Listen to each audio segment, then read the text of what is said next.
Hello and welcome back to another video about Google Education. And today it's time to take a look to Google Meet.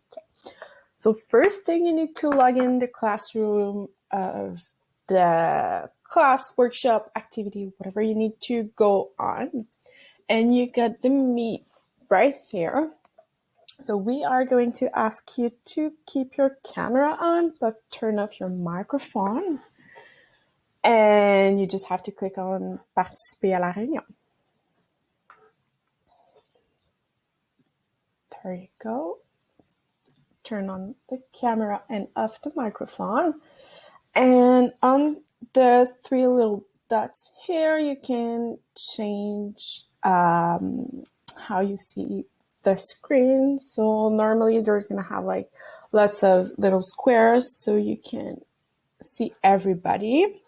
And if you need to raise your hands to say something, it's that little thing here.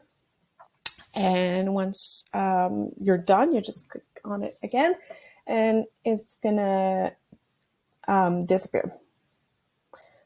And when the meet is done, you just have to click here and quit. Just quit. And there you go.